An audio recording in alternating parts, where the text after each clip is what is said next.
حمدالله محب د څه لپاره روسي هیواد ته تللی دی؟ افغان حکومت له روسیې څخه کومې جنگي الوتکې او وسلې اخلي؟ محمود قریشي ته ډیر بد خبر. نور جزئیات ویډیو کې وګورئ او چینل سبسکرایب کړئ. السلام علیکم لیدونکو، ستړي مشئ. احمد شاه ساحل لیکي د قریشي د معلوماتو لپاره باید ووایم چې د ملي امنیت سلاکار حمدالله محب نن روسي هیواد ته په سفر تللی دی. د امنیتي همکاریو او نورو مسایلو په اړه به د روسیې د لوړپوړو چارواکو سره وګوري.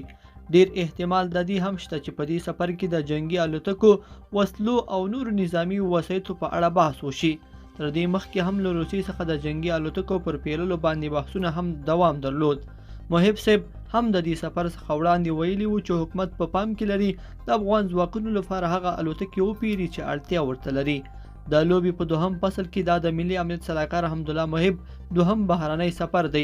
تر دې مخکې قزاقستان ته تللی دی.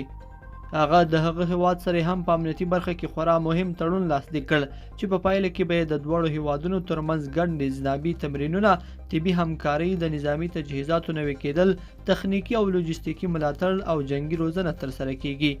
لوبه بدلیږي نه، لوبه بدله شوې. پایله به یې ټول وګورو. فقط دغه تیر کال قریشي د افغان ځواکونو د اوسنیو الوتکو د کباړ خوبونه لیدل. لویه تمه یې کړې وه، خو چې سهار شو نه یوازې هغه الوتکې پر خپل ځای وي بلکې نورې هم له بهره پیرل کېدلې. دا د لوبې بدلون نه دی. نو څه دي؟ لیدونکو په دې هیله چې دا مطلب مو تر پایه لیدلی وي. که مو دغه ویډیو خوښه شوې ویډیو لایک کړئ او چینل سبسکرایب کړئ.